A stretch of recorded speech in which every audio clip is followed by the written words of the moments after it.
നയനയുടെ വീട്ടിൽ നിന്ന് തിരികെ പോയെങ്കിലും ആദർശിന് നയനയോടും ദേവയാനിയോടുമുള്ള സംശയം മാറിയിട്ടില്ല. ദേവയാനി അടച്ചിട്ട ആ മുറിയിൽ തന്നെ ഉണ്ടെന്ന് അവൻ സംശയിക്കുന്നു. തന്റെ സംശയം അവൻ അച്ഛൻ ജയനോട് പറയുന്നു. നിനക്ക് സംശയമുണ്ടായിരുന്നെങ്കിൽ ആ മുറിയിൽ കയറി നോക്കാമായിരുന്നില്ല എന്ന് അച്ഛൻ ആദർശിനോട് പറയുകയാണ്. എന്നാൽ നയനയും അവളുടെ അച്ഛനും വിലക്കിയത് കാരണമാണ് ആ മുറിയിൽ കയറാൻ കഴിയാഞ്ഞതെന്ന് ആദർശ് അച്ഛനോട് പറയുന്നു.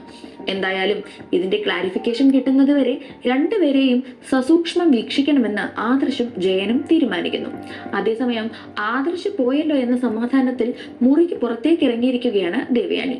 ശേഷം നന്ദുവിനായി ദേവയാനി കൊണ്ടുവന്ന മാല ഗിഫ്റ്റ് കൊടുക്കുന്നു.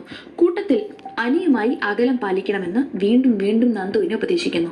പാവ നന്ദു നിസ്സഹായിയാണ്. ഒരു ഭാഗത്ത് അനിയോടുള്ള സ്നേഹം, മറുഭാഗത്ത് വീട്ടുകാരുടെ ഉപദേശം.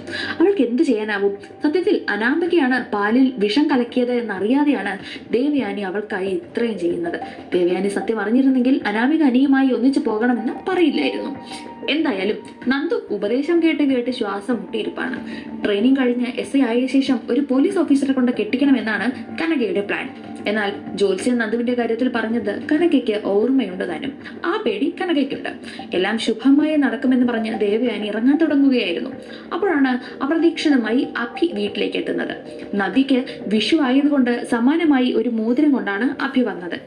ദേവയാനിയും നയനയും അഭി നബിക്ക് സമ്മാനം നൽകുന്നത് ഒളിഞ്ഞു നിന്ന് കണ്ട് ആസ്വദിച്ചു. എന്നാൽ അങ്ങോട്ട് വരും മുൻപ് തന്റെ പഴയ കാമുകിയെ പോയി കണ്ട് അവൾക്കും കുഞ്ഞിനുമുള്ള വസ്ത്രങ്ങൾ വാങ്ങിക്കൊടുത്താണ് അഭി വന്നിട്ടുള്ളത്.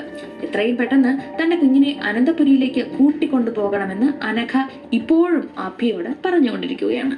എന്തായാലും ഇനിയും നിന്നാൽ താമസിക്കുമെന്ന് മനസ്സിലാക്കി അഭി കാണാതെ ദേവയാനി ഷോപ്പിങ്ങിന് ഇറങ്ങാൻ തുടങ്ങുന്നു.